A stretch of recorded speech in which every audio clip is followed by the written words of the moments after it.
Hello and welcome to the show. I am here on Forza 6 with another silly car build. People wanted to see the Ford GT40 have a go, so that's what I'm going to be building today. And I'm very pleased about that because I really do quite like the GT40. I reckon this could be a pretty damn fast car. I think this could be a ridiculously fast car in a straight line. Certainly. How it's going to fare around the Brands Hatch circuit, I am not too sure. But, right, we shall go to the upgrade shop. Now, as far as engines go, there are two options that we can swap into it. The 7-litre Hemi or the 5.9-litre V8 Racing.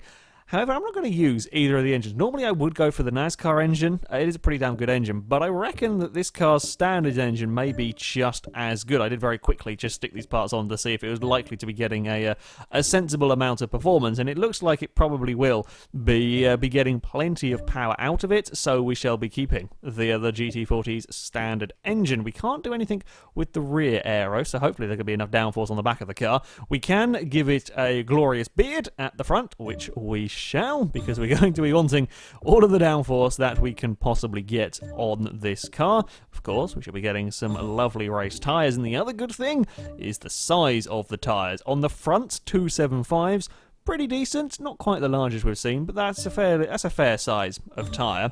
On the rear, though, we can get 365s. These are some of the biggest tyres you will find on a car. This is normally 345s are normally what you would. These are getting up there with some of the biggest tyres, but to get 365s on the back of this, that's some hefty tyres, and I'm hoping we will have plenty of traction and plenty of grip in this vehicle. Fingers crossed, at least. And we shall go through and stick on all of these parts, get a little bit more weight out of the car. I don't quite know what the race gearbox is going to do. The GT40 has tremendously long gear ratios from standard. It's designed as a Le Mans car, so it's designed to deal with the very, very long straight. So putting a race gearbox in, don't know. We shall find out, though, what it'll do. And to be fair, having the longer gears wouldn't necessarily be a bad thing for this. Certainly, fighting with the very wet track could help reduce wheel spin. The brakes are going to take off a fair amount of weight as well. Get some race suspension on the car. I wonder if we could see this down to maybe about 2,300-ish pounds by the time we finish with it. That'd be pretty good going.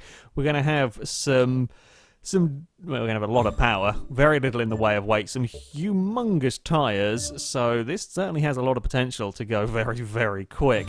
The roll cage shall go in. Now the weight reduction, 2,500 pounds. Okay, weight reduction doesn't quite take out as much as you would perhaps ideally like, but we will have... Oh, we don't have exhaust to go through. Bugger. Okay. Never mind, then I was hoping we have an exhaust. The exhaust does tend to take out a fair amount of weight, but there is no option for that here. Are we going to... Yeah, I would quite like to have that. There we go. I would like the race ignition on my car. Now we get some camshafts as well, up to 670, 680 horsepower. We're going to be putting out some serious power in this car. The PI is already into R class. It is considerably higher than the... Not quite considerably, but it is higher than the Lancias by the time we're finished with all of the bits in here. I'm hoping that we will be 846 horsepower.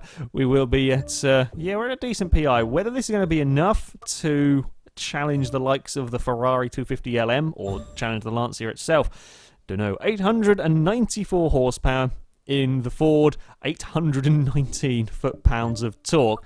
So that's pretty good going. Okay, it's not quite as powerful as you'd get from the NASCAR engine, but yeah, I fancied using the car standard engine. That's still quite a lot. Is that more torque than you get from the NASCAR? I'm not actually sure how much torque you get from it, but yeah, that's still seriously large amounts of power in the Ford.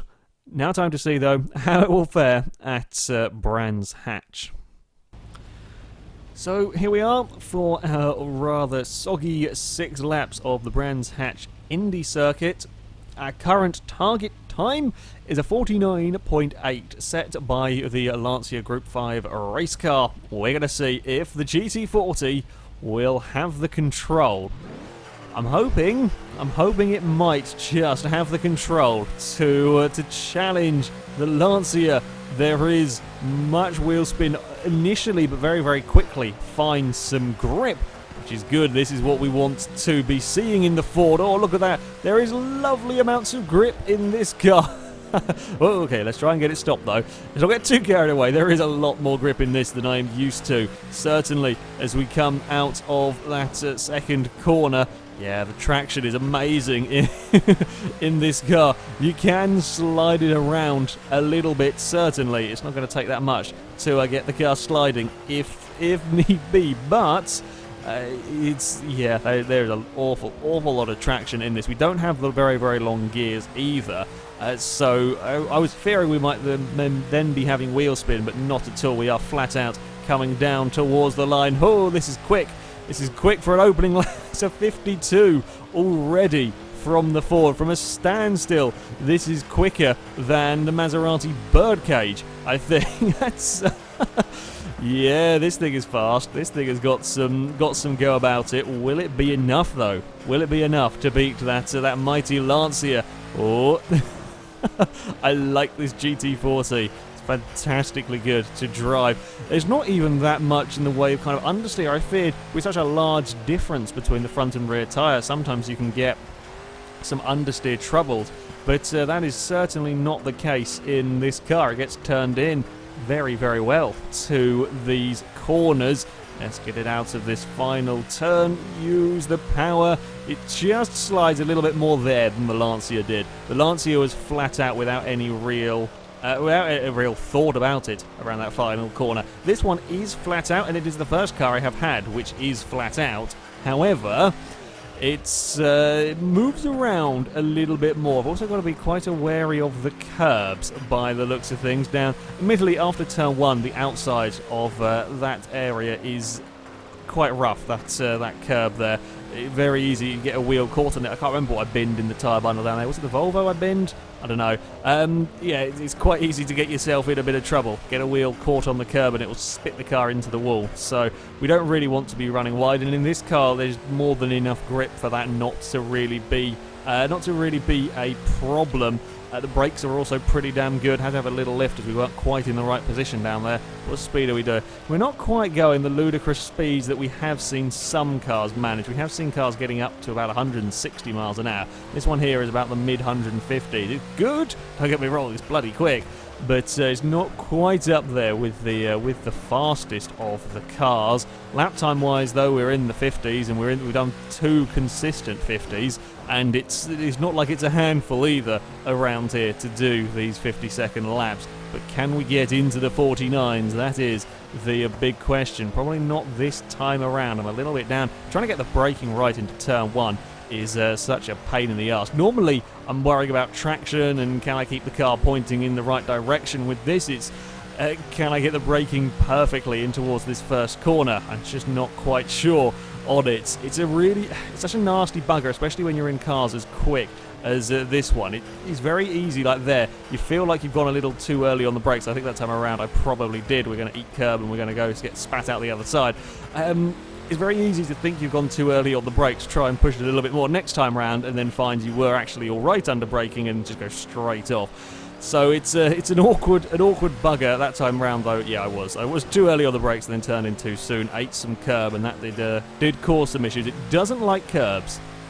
The GT40 does not particularly like running across the curbs here. They are nasty, nasty curbs. They aren't putting the car up onto 2 wheels, so it's not likely to be rolled. But it's yeah, he's not too happy about bouncing across them. Does not really like the very vicious curbs here at Brands Hatch. Right, on to our final attempt. Hasn't time flown around this track with the Ford. Let's see if we can go that little bit quicker. Can we find half a second around here? That's roughly what I need to get near to the Lancia. It's pretty good through that first corner. We haven't got ourselves into too much trouble. There are some nasty puddles around, but then they're not holding much fear for the Ford.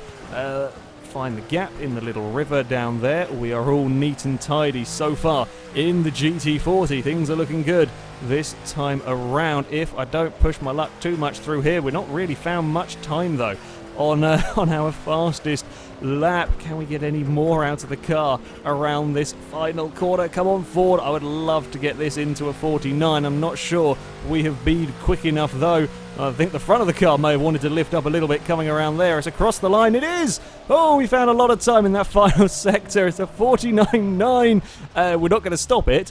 Oh, we found a lot of time in that final sector there with a much better run towards the line. It's so close to the Lancia. It's just a tenth of a second down. Oh, it's quick. This GT40 is... it's a glorious car. It really is. Sounds fantastic as well. Drives very, very well. Definitely the easiest of the city car builds to drive. Those tyres, so much traction out of the corners, even in the wet here. You can really boot it out of almost all of the turns. Could be very, very brave with this car in places where you just can't with all of the other silly builds. It is a tenth of a second down. Tenth of a second down on the Lancia race car, but it's still slower. I really thought, especially after those opening couple of laps when we had such good traction in this, I really thought this might do it. It came bloody close to the Lancia. It's, well, 7/10 of a second quicker than the 250 LM and far faster than everything else. Not quite enough, though. Damn good car, though. The GT40, really very, very good car to go racing with in this configuration. Even in the wet, there is so much grip available in the Ford. Now, though, it is time to see how quick this will go in a straight line, and I am guessing it's going to be a pretty damn high top speed. So we are here to Le Mans to see if the Ford can beat the Ferrari 250 LM. 268 miles an hour is the target.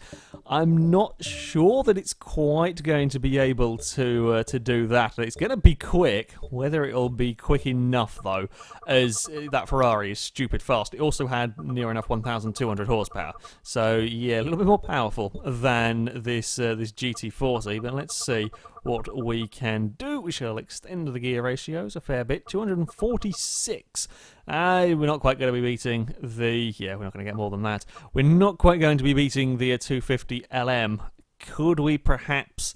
it's going to be close with the Mercedes C63 on this, and the Maserati Birdcage is going to be right in with there. Hopefully, we will be able to get it up towards those speeds. I see no reason why not with this car, as it was very easy to drive around Brands Hatch. I don't foresee any particular problems for it around here if we make sure we get the car stopped through these bits. I mean, you can get away with running across the curbs. If I ran across the curbs like that with most of the vehicles that I've built in this series, they would be now pointing the wrong direction. But this, absolutely fine. This, absolutely no problems with doing that kind of a thing. Testament to just how good this car really is around here. I mean, it should be good at Le Mans. Let's face it. This is where it was built for. These bumps, though, are nasty buggers. Even running wide there across the horrible bumps, and the GT40 has absolutely no problem with any of it. Yeah, this is a really very, very good car. We're up to the 200 mile an hour mark as we come onto the straight. We're getting up towards 220 miles an hour now. We're looking, if we could get 247, that would be pretty good going. I don't think we're quite going to be able to with the GT. I think we just slightly run out of power down here. We're going to crack 240 miles an hour, though. Come on, Ford. Go on, you can do 245 is the birdcage. Can we get 245 out of you? Don't think we're quite going to do it. I think we're going to run out of straight. 243. 243 it is. There's a big wheelie. We're okay. I kept my foot down through all of that. There was a big wheelie. It's probably dealt with that corner the best as well of all of the vehicles that have gone, despite getting a big wheelie. I think it was almost a double wheelie. It got one initially, and then on the landing it bounced back up again. So, yeah, when we held 230 miles an hour around that corner, despite having the front of the car bouncing up into the air. Oh, it's quick. It's not perhaps quite as quick as I thought it might go in a straight line, but we are a little bit down on power compared to some of the very fastest vehicles, so that's perhaps not too surprising when you look at it. But yeah, a lovely, lovely controllable car, even across the horrible bumps at the end of the straight here. still made it around flat out. So, yeah, the GT40 is very, very impressive. That speed will put it into 4th on our table, just a fraction down on the Maserati Birdcage and the Mercedes C63. It is quicker than the Stratos, though, quicker than the Challenger Hellcat and the crazy, crazy Volvo. It's a very, very good car, this one, though. Incredibly controllable despite all of its power. Really very, very easy to drive, in all honesty. Survives the horrible bumps better than anything else has done down here. Really, really rather good car, this one. Anyway, that is it for this video, guys. Thank you very much for watching, and until next time, goodbye.